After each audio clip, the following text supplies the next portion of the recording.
Okay, these last three, I want to sort of like leave them sort of separate in this video, because these are the three that really ignite the fuel that's going to be leading us to the final resolution. And the final resolution, of course, is the Declaration of Independence. So let's just cover it really quickly.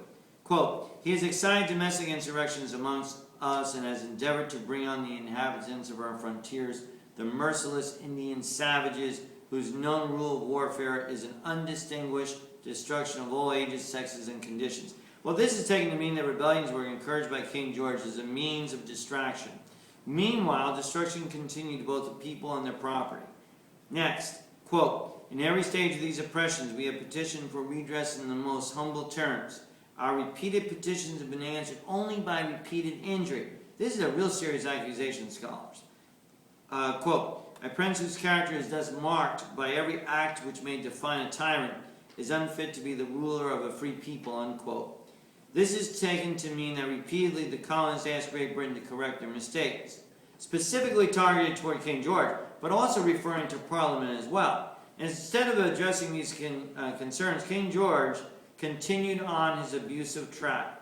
As such, this forms the cornerstone of the colonial argument. The colonists argue that because of the tyrannical acts of King George, they have no choice but to correct the wrongs of themselves. And of course, this will be accomplished explicitly with the writing and passage of the Declaration of Independence.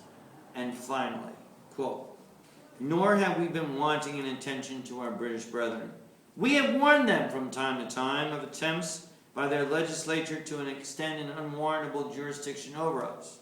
We have reminded them of the circumstances of our emigration. We have conjured them by the ties of our common kindred to disavow these usurpations, which would inevitably interrupt our connections and correspondence. They too have been deaf to the voice of justice and of consanguinity. We must therefore acquiesce in the necessity which denounces our separation and hold them, as we hold the rest of mankind, enemies in war, in peace, friends," unquote. This means, simply put, that the colonists recognize unjustified authority being rendered by King George toward the colonies.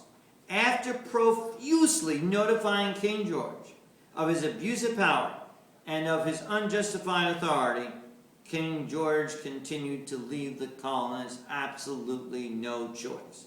He has refused to answer all correspondence or any other form of communication.